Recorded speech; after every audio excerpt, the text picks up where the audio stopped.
राजस्थान उच्च न्यायालय जोधपुर ने भिलवाड़ा शहरी सुधार न्यास की बहुचर्चित एवं विवादित भूखंड लॉटरी आवंटन योजना की आगामी प्रक्रिया पर रोक लगा दी है। यह जनहित याचिका एडवोकेट हेमेंद्र शर्मा एवं राघव कोठारी, पवन त्रिपाठी द्वारा जोधपुर के एडवोकेट नमन मुनोद के माध्यम से दायर की गई थी। याचिका में यूआईटी की आवंटन प्रक्रिया में भ्रष्टाचार, धांधली में अनियमितताओं के गंभीर आरोप लगाए गए हैं। इस मामले में 525 पृष्ठों के साक्ष्य न्यायालय में प्रस्तुत किए गए हैं। 11 नवंबर को न्यायालय ने प्रारंभिक सुनवाई में ही योजना की आगामी कार्रवाई पर आवंटन प्रक्रिया पर रोक लगा दी है। यह आदेश भिलवाड़ा के सैकड़ों आवेदकों के लिए एक बड़ी राहत के रूप में देखा जा रहा है।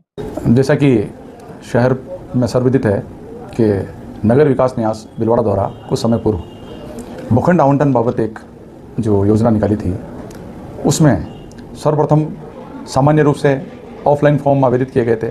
शहर की जनता जब नगर विकास न्यास ने इस तरह की योजना निकाली तो आमजन जो अपने जीवन में रोटी कपड़ा और मकान के लिए संघर्ष करता है, उनकी एक आम आदमी की तमन्ना होती है कि उसे एक भूखंड मिल जाए जिस पर अपना मकान आवास बनाकर वह निवास जीवन व्यतीत कर सके। शहर में करीब 1 लाख के लगभग 90,000 से 1 लाख के लगभग लोगों ने अपने भूखंड के लिए यहाँ आवेदन किया था। जब आवेदन करने के बाद दौरान ही लगभग 90,000 फॉर्म जब यूआईटी में जमा होते हैं, इसी दरमियान नगर विकास न्यास द्वारा अपनी योजना में तब्दीली कर एक सूचना विज्ञप्ति जारी की जाती है, जिसमें यह बताया जाता है कि अब जो ये लॉटरी है ये ऑनलाइन खोली जाएगी।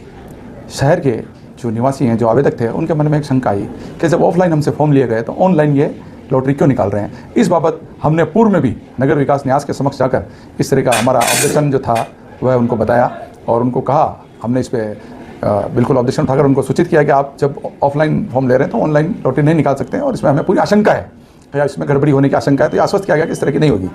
लॉटरी के दौरान ही जब समय आता है और लॉटरी होती है, तत्समय लॉटरी के दौरान ही सरकार के मंत्री जी, स्थानीय प्रतिनिधि सब वहाँ लॉटरी के समय नगर परिषद क्षेत्र में वहाँ जो कार्य हॉल में वहाँ मौजूद थे, वहीं उसी समय कुछ गड़बड़ियाँ जब सामने आती है, सामान्य की जो सीट थी उसका प्लॉट जनरल में खुल जाता है और एक ही व्यक्ति के 3-3, 4-4 भूखंड खुल रहे हैं, तो वहाँ लोगों को संदेह हुआ और वहाँ कई तरह के ऑब्जेक्शन आम जनता ने उठाए थे, जिन पर भी किसी प्रकार की कोई क्रिया प्रतिक्रिया नगर विकास न्यास द्वारा संबंधित प्रशासनिक अधिकारियों द्वारा नहीं की गई, कोई ऑब्जेक्शन काउंट नहीं किया गया।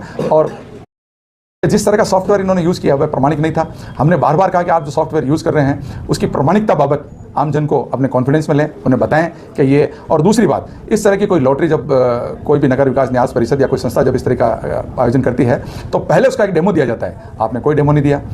शंकाएं जब बढ़ने लगी और तथ्य और दस्तावेज की जानकारी हमने की तो पता चला कि न तो इन्होंने उस सॉफ्टवेयर के बारे में कोई प्रमाणिकता पेश की, दूसरा किस तरह के प्लॉट, इसका जो डिमेंशन होता है पूरा कि साइज ऑफ प्लॉट जो थी, कहीं उसका उल्लेख नहीं। उसका कैटलॉग जब हमने पहली बार देखा तो कैटलॉग में हमें देखने में पता चला कि कौन सा भूखंड, कितने भूखंड, किस साइज के भूखंड कहाँ किसको किस क्षेत्र में दिए जा रहे हैं, इसकी कोई सूचना नहीं है। हमने इसी बाबत जनहित याचिका PIL 1 मूव करी है, उसमें न्यायालय का आदेश हुआ है।